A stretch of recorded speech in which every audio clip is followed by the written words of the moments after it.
Thank you, Mayor. I started at William and Mary, and we had more Marys than Williams, so that was a good change. Appreciate that introduction. The most memorable introduction I ever had, I was named Ohio Valley Man of the Year. My high school buddy introduced me. I'll never forget, he said, only in America could it happen.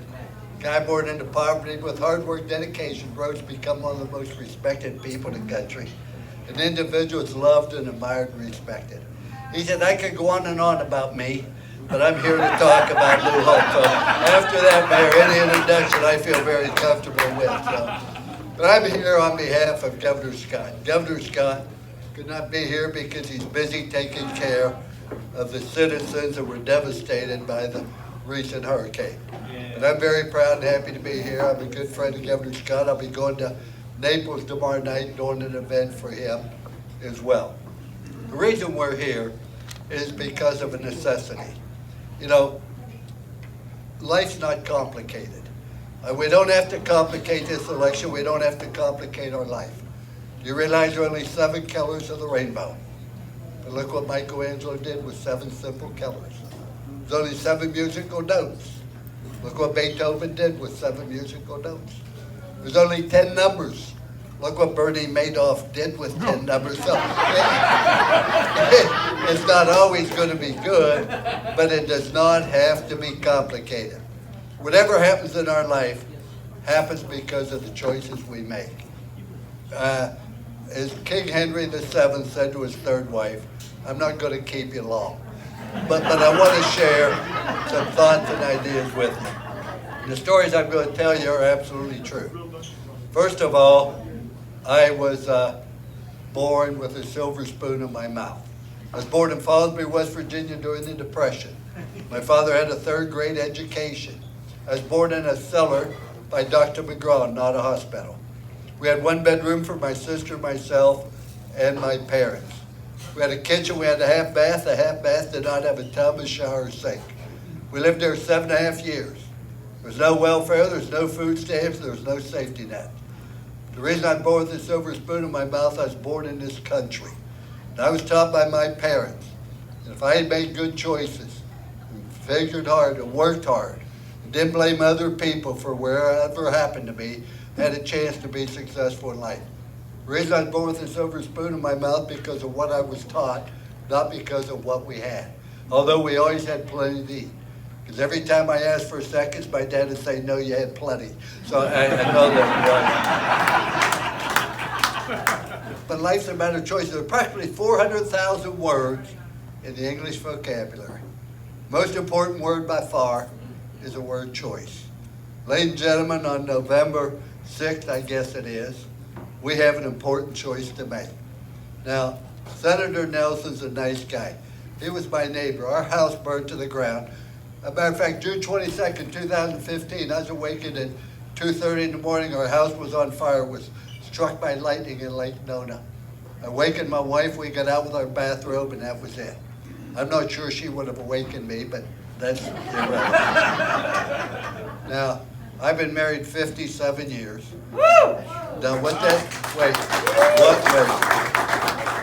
that tells you is I'm an expert at following instructions. I know how to follow instructions. But my wife's in very, very poor health, but God bless her. But in any event, we got out, and a month before the house burned down, we're driving in the driveway. I said to my wife, did you ever think you'd live in a home this beautiful when you're in East Liverpool, Ohio? My wife's very religious. She said, well, this house doesn't belong to us, it belongs to God. Everything we have belongs to God. And she means it. Well, a month later, the house burning down. I said, God, you ought to do something about your house. Here we are, Sunday morning, 8 o'clock, nothing but smoldering ash. My wife's crying. I said, you have 24 hours to cry, wallow in self-pity, feel sorry for yourself. Come 8 o'clock Monday morning, we're never going to look back. Good Lord put eyes in front of our head rather than back so we can see where we're going, rather than where we've been. So I gave her an unlimited budget to rebuild it, and she exceeded the budget. She had unique abilities to do that. But as I say, life's a matter of choices. We have an important choice to make. See, I'm one of these old-fashioned people, and I believe that there aren't many things that the government does I was taught by my parents they would take care of me when I was young. My obligation was to take care of them when they were old, and I did that. That wasn't the government's responsibility. But we have too much government. The gentleman reminded me today that I said something many years ago. It's an apple.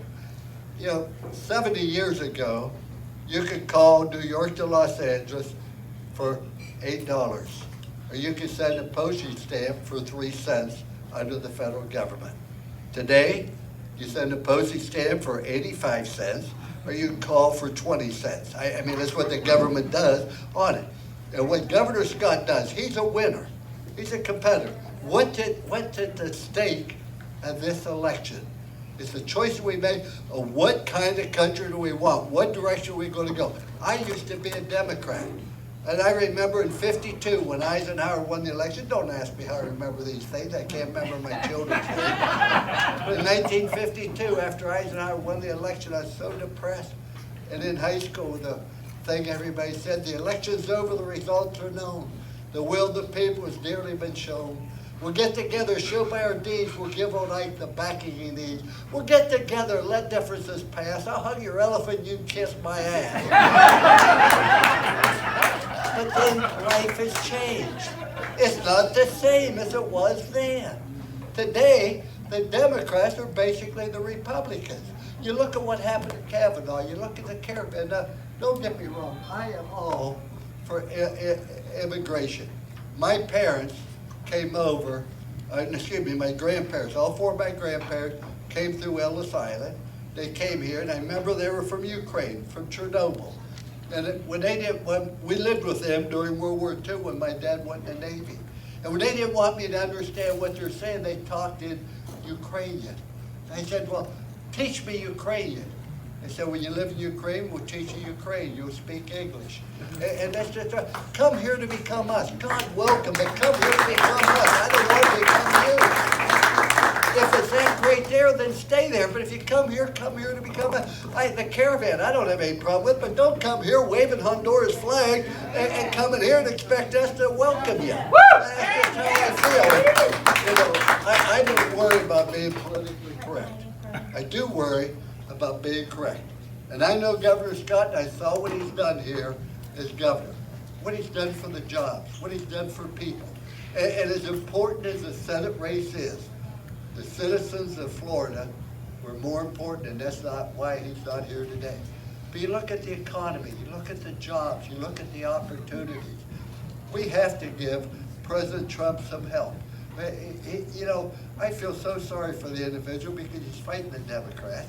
He's fighting the media, unbelievable, which is totally unfair. And yet, we don't give him much help. We have to send people there to give them help so that we can move this country forward. And all I want for everybody in this entire country is to have an opportunity to learn how to make good choices. And I look at three things. There are three things I wanted in a football player. There are three things I wanted in a wife. There are three things I wanted in a friend. Number one, I wanted somebody I could trust. Trust is absolutely critical. And trust is also transparency. Why don't we trust the government? Because there's not an awful lot of transparency. They hide things. We want to be able to trust our government. The second thing we want a government that's totally committed to excellence. In my code, totally committed to excellence. Create an environment where we can be successful. The free enterprise system does not give you the right to succeed. It gives you the right to try. You can also fail or you can succeed depending upon the choices you make. The last thing I want is a government that genuinely cares about the people. Ladies and gentlemen, caring about the people does not mean that you take care of them. It means you give them an opportunity. The one thing I learned in coaching and raising a family as well, that raising their self-image does not mean making their life easy. Raising their self-image means you believe in them, you have standards, and you help them achieve it. Right now I'm involved with Ben Carson, the Secretary of HUD. We're going into various cities, and we're trying to teach the young people how to make good choices. We have an obligation to help other people. The question I'm saying to our football players all the time, if you didn't show up, who would miss you and why? If you don't show up on November, we'll miss you. But see, it's not enough for you to show up. you got to go drag 7, 8, 9 other people with you. Yes. This election is too doggone important for that much to be. If you don't stand for something, you'll fall for anything. You have to have a faith and a belief. My philosophy has always been, if you want to do something, you'll find a way. Absolutely. I've always believed no matter what I wanted to do, I'd find a way to do it. If you don't want to do something real badly, you'll find an excuse not to do it. Excuses are a lot easier to find than solutions. But we have to get the vote out. We have to believe in this, and what we're doing for our grandchildren, we're doing for other people. I have a very good friend who's an acupuncturist. Ladies and gentlemen, I have a bad back. I've had 2 back surgeries and 2 neck surgeries. Before I went into the surgery, they gave me a questionnaire and said, who should we contact in case of an emergency? I put down the doctor. Don't call my wife, she can't do anything. I use 3 words of profanity all the time. Hell, ass, and damn, and they're all in the Bible, so I feel comfortable with that. It's like, we just have this obligation. See, I was an officer in the Army, and not many people know that. And if everybody went in the military for a year, their attitude would be a lot different. And not only that, I applaud the military. That's the one thing that President Trump has done. They have given the military the financial backing they need to make it the very best, and that cannot be underestimated. Every 2 years, I go visit the troops abroad. This past June, a year ago this past June, I was at Korea up on the DMZ zone, Camp Casey, Camp Humphrey. 3 years ago, I was in Afghanistan and Iraq. And when I was in Afghanistan, we traveled by Black Hawk helicopter. We didn't go where the politicians went. We went where the soldiers were. I had to wear a 35-pound flak jacket, a helmet, had an expert rifleman with me the whole time. When I got home, I was in the danger zone, and my wife said, were you ever scared? I said, not till I landed in Chicago.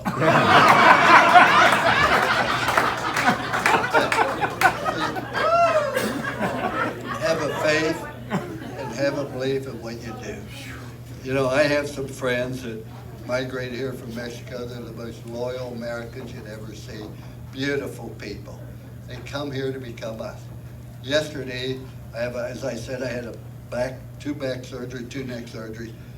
A week ago Wednesday, I was in a car accident. I was going down to speak to Buffalo Wild Wings National Convention on 95. It was a terrible accident. I had to come to a stop. The guy who was texting behind me hit me doing 75 miles an hour, damaged the car, and hurt my back. So the acupuncture plays a prominent role now. The car was badly damaged, but what bothered me the most, the bumper sticker on my car was damaged. I have a bumper sticker on my car that I got a new one. I got it on my other car outside.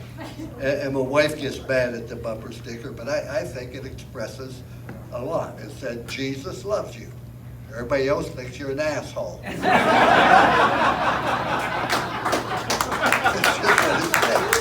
But in any event, the acupuncture, Dr. Zhu, she was just received an immigration award in Clearwater yesterday, and I'm just so proud of her. She came here from China and has just done so much for so many people.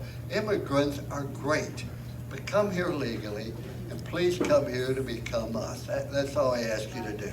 And it's so important for us to get out and to get the vote and look at everything there. When the election day is over, I hope everybody in this room, when you put your head on the pillow, you're going to be able to say, I have no regrets. I did everything I possibly could. You can fool me, you can fool your spouse, your friends, you can fool everybody. You can't fool yourself. This election is far too important for us not to really actively get involved. Governor Scott, hope to be the Senator Scott. He's behind right now, and I don't understand how or why. Senator Nelson's a nice guy, but he's done absolutely nothing.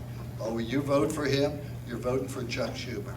you vote for somebody in Congress, you're voting for Nancy Pelosi. If that's who you want, because they want lock in step. They're going to do what, when they're campaigning, I'm independent, that's nonsense.